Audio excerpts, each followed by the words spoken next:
okwogera ne Katonda buli ku makya y'ensula ennamu ekulukutira mu bulamu bwaffe ne tufuna amaanyi agatuyamba okuyita mu lunaku lwonna. Funa amaanyi nga tonnafuluma nnyumba yo. Erinnya lya Mukama waffe Yesu Kristo yeebazibwe.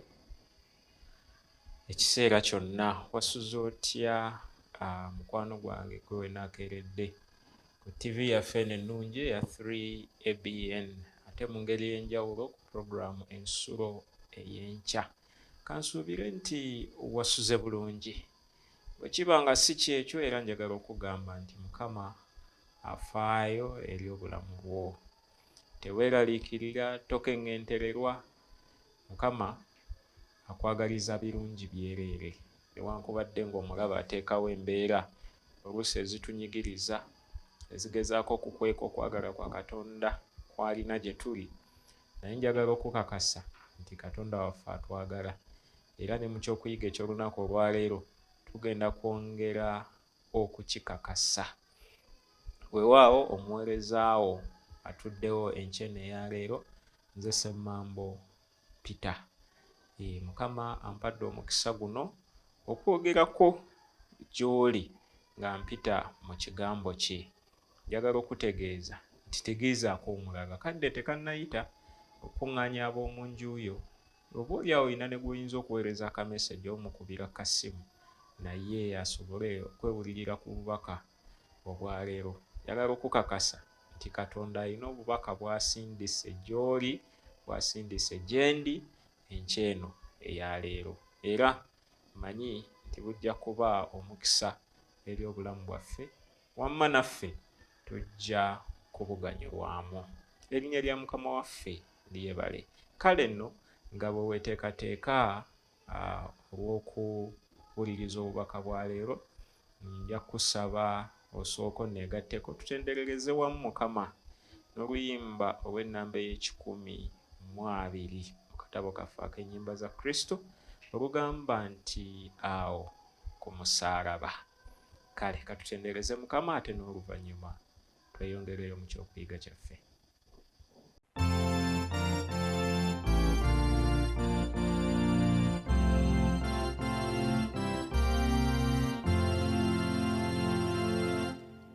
Awo ku musalaba awali amazzi aganaza ebibi, woba onkumira kutusa lwaleja ku musalaba gwe kwennenyumiririza nepumula muye.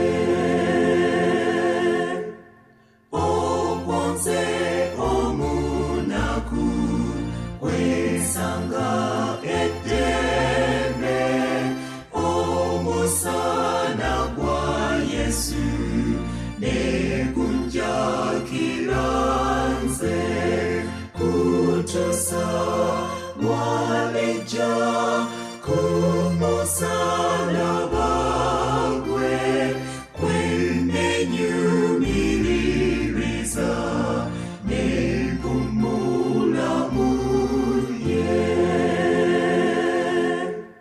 Kwesanga Yesu wange neyeraga gyendi nga ampa amaanyi ge gabeerenga munze kutusa lwaleja ku musalaba gwe kwennenyumiririza nepumula muye. Awo wenabeeranga nga nesiga Yesu alyoke annongose ye antuse gy'ali kutusa lwaleja ku musalaba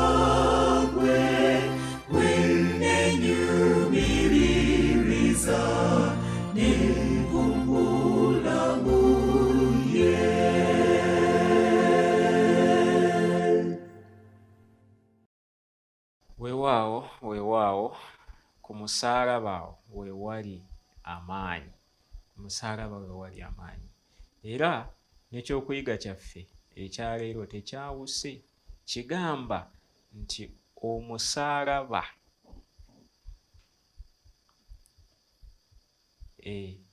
ekyokuyiga kyaffe kigenda kugamba nti amaanyi g'omusaalaba n'okuzuukira, amaanyi g'omusaalaba n'okuzuukira bwe tugenda okutambulira awo. Naye kasooke twewombeeke tuweeyo okusaba nate tweyongereyo. Taata omulungi, weebale kubanga obukeesezza, ate era weebale kubanga otutegekedde ebigambo eby'obulamu. Yogera naffe bwe tusabye bwe tutyo mu Kristo Yesu Mukama waffe. Amiina. Amaanyi g'omusaalaba n'okuzuukira. Olunyiriri ngenda kusoma Matayo essula ya 20 olw'e17 okutuuka ku lw'e19. Bayibuli egamba nti Yesu bwe yali ng'ayambuka okugenda e Yerusaalemi, n'atwala abayigirizwa 12 kyama, n'abagambira mu kkubo nti, laba twambuka tugenda e Yerusaalemi, n'Omwana w'Omuntu aliweebwayo mu bakabona abakulu n'abawandiisi, nabo balimusalira omusango okumutta, era balimuwaayo mu baamawanga okumuduulira n'okumukuba n'okumukomerera, n'alyoka azuukizibwa ku lunaku olwokusatu.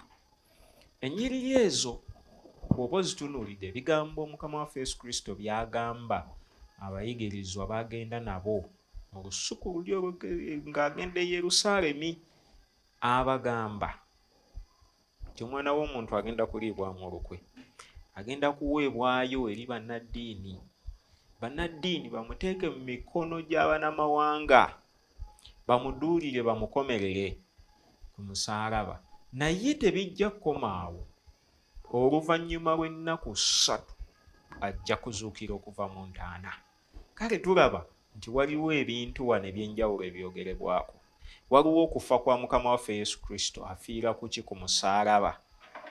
Naye ate bw'afiira ku musaalaba n'aziikibwa, mu ntaana tabeererayo ddala, amalayo ennaku 3 ate n'azuukira. Waliwo ebintu bingi bye tuyinza okwebuulirirako wano. Yesu Kristo agamba nti abaamawanga baakumuduulira. Tukimanyi bulungi nnyo ffenna nti newankubadde nga bakabona be baamuwaayo, si be baamukomerera, baawagira ekikolwa. Baawagira ekikolwa. Era ojja kwesanga tugambye nti Abayudaaya be baamukomerera, naye nga abaakolera ddala ekikolwa kyennyini baali basajja basirikale Abaroma, kubanga be baalina obuyinza obwo, kubanga be baali bafuga, be basobola okuteekesa ekiragiro ekifaanana bwe kityo mu nkola. Era n'okabonero ak'okukomerera, bangi baba bakoogerako balaga nti tekaali mu nkola ya Kiyudaaya, naye yali nkola ya Kiroma, nga bakomerera kwegamba abazzi b'emisango kayingo, abazziza emisango egya Nnaggomora. Bwe batyo ne Yesu Kristo bwe baamukola ki? Bwe baamutwalira mu ttuluba ery'abantu erifaanana bwe lityo. Naye omulamwa gwaffe gugambye nti amaanyi g'omusaalaba n'okuzuukira. Yesu Kristo bwe yali ayogera mu Yokaana essula 12:32-33, yagamba nti naye bwe ndiwanikibwa ku nsi ndiwalulira bonna gye ndi. Yagamba bw'aliwanikibwa yali agezaako okutegeeza ngeri gy'agenda okufaamu, wadde be yagamba tebaasooka kukitegeera. Naye yagamba bwe ndiwanikibwa ku musaalaba ndiwalulira bonna gye ndi. Ekigambo ekyo nga bw'akikozesa nti okuwalula, kigezaako okutegeeza amakulu agalaga nti okusika, okuwalula kibanga okusika ekintu n'amaanyi n'akireeta gy'ali. Mu bufunze agamba nti musaalaba guno mujja kulabikiramu amaanyi agasika abantu okubaleeta gye ndi.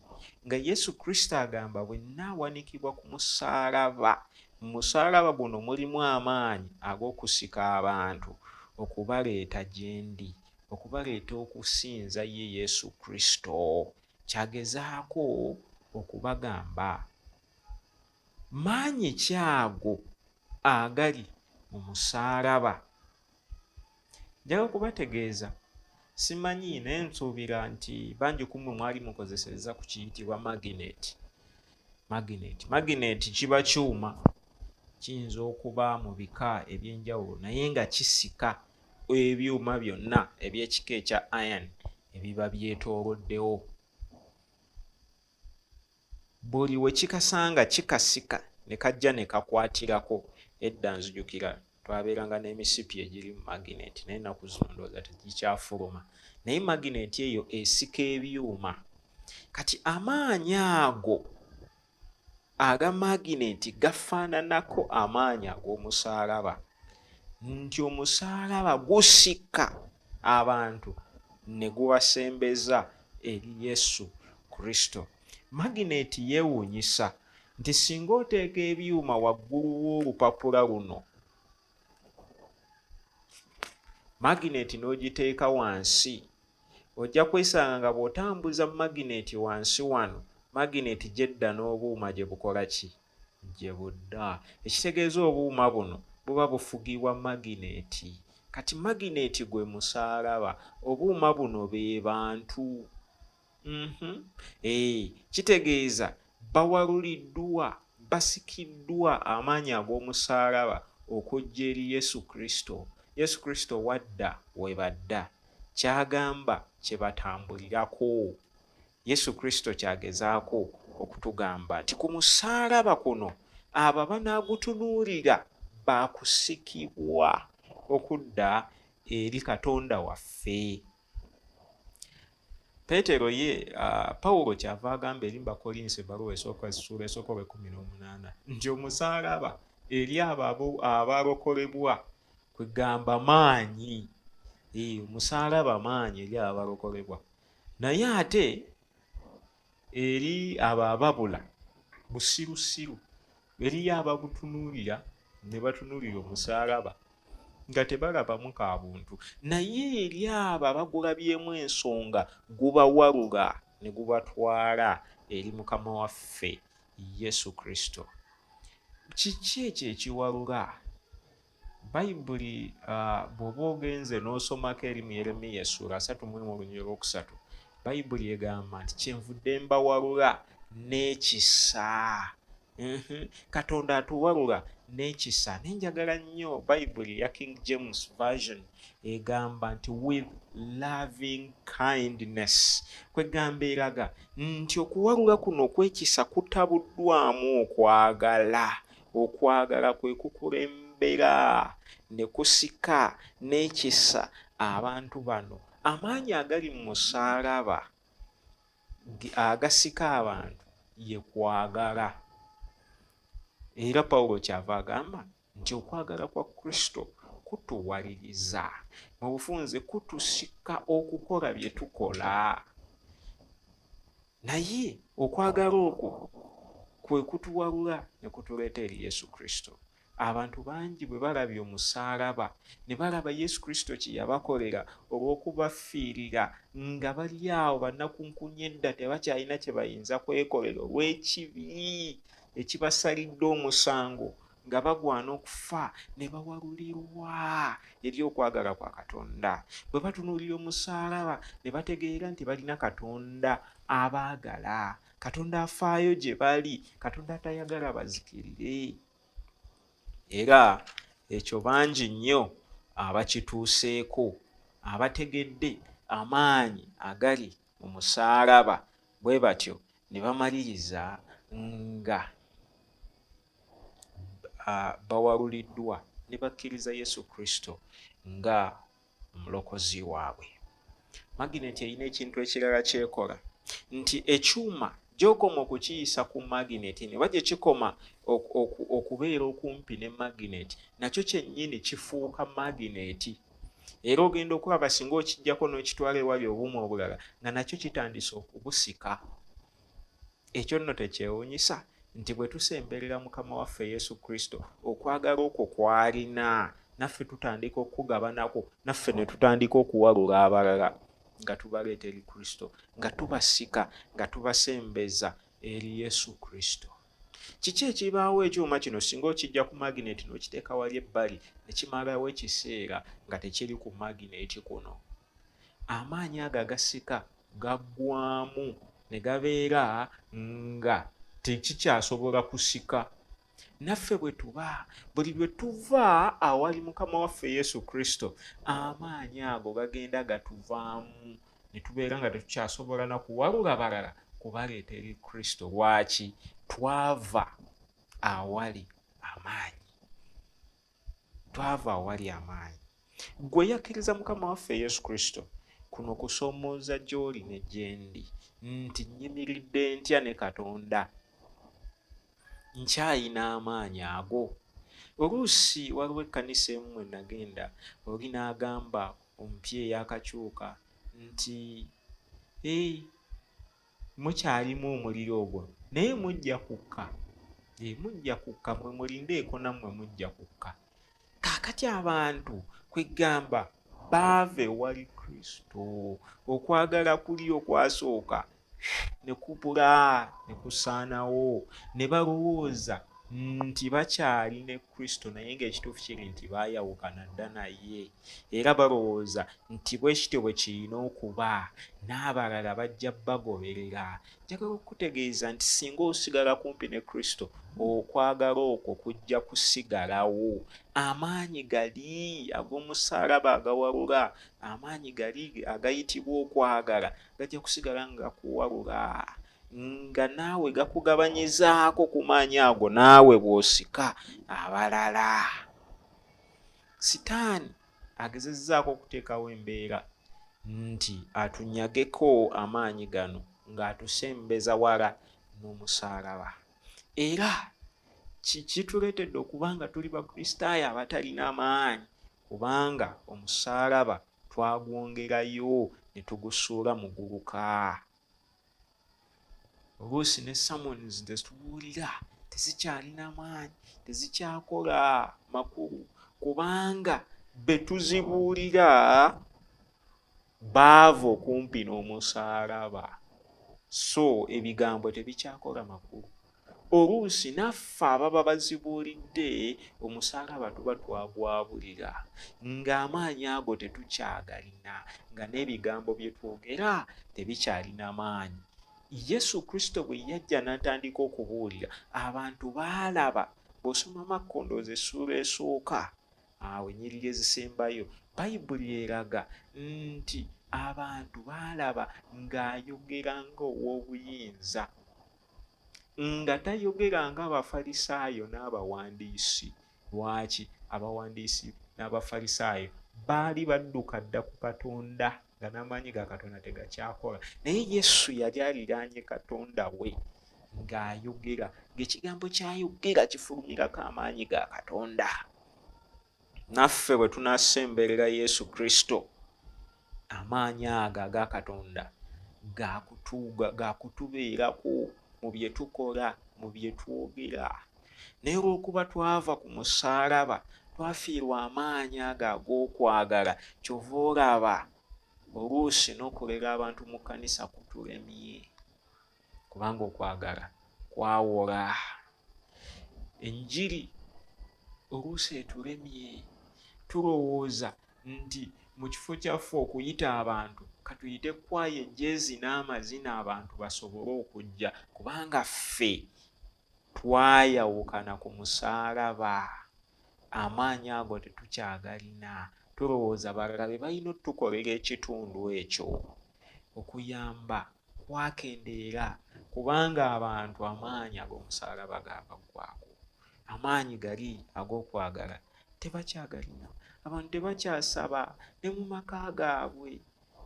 Bwe bajja okusinza baagala kusoma mmisa, nga bannaffe ja ssaawa 5 ssaawa 6 divine neggwa n'agenda, kubanga amaanyi ago agawalula abantu okubasembeza eri Kristo, abantu babeere nga tebaagala kuva wali Kristo, bagesamba ne gasemberera ddala wala. Kaakati tebakyafaayo ku makanisa bajja budde bwe baagadde. Abamu basalawo kusigalirayo ddala waka, basinziza mbu ku online. Ebiseera eby'okwewonga obusisimuka devotions mu maka tezikyaliyo, kubanga okwagala kwa Katonda kwakendeera mu bulamu. Omusaalaba abantu tebaagutunuulira. Enkaayana nnyingi mu makanisa kubanga abantu omusaalaba bagwesambye. Njagala okubategeeza nti omusaalaba mulimu amaanyi agasobola okutusika ne gatuzza eri Yesu Kristo. Ellen White bw'aba ayogera ku nsonga eno mu kitabo ekiyitibwa Desire of Ages omuko ogw'K83 akatundu ako akokuna oba kaparagraph akokuna agamba, it would be well for us to spend a thoughtful hour each day in contemplation of the life of Christ. We should take it point by point and let the imagination grasp each scene, especially the closing ones. Nti omuntu kyandibadde kirungi n'atwalayo akadde buli lunaku essaawa ng'emu n'agezaako okufumiitiriza ku bulamu bwa Mukama waffe Yesu Kristo, naddala mu biseera ebyo byasembayo eby'obulamu bwe ng'agenda okukomererwa n'ebintu bye yayitamu. Agamba, if we would be saved at last, we must learn the lesson of patience and humiliation at the foot of the cross. Nti bwe tuba baakulokolebwa tulina okuyiga penitence, kwegamba okwenenya awamu n'okwewombeeka ku musaalaba, maaso g'omusaalaba.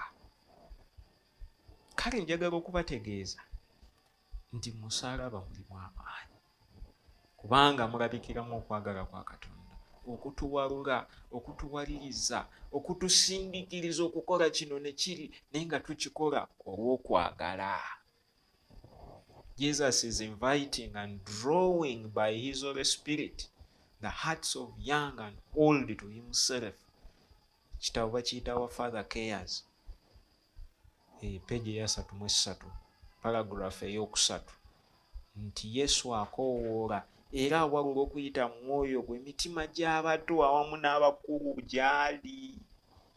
Nti when Christ crucified is preached, the power of the gospel is demonstrated by the influence it exerts over the believer.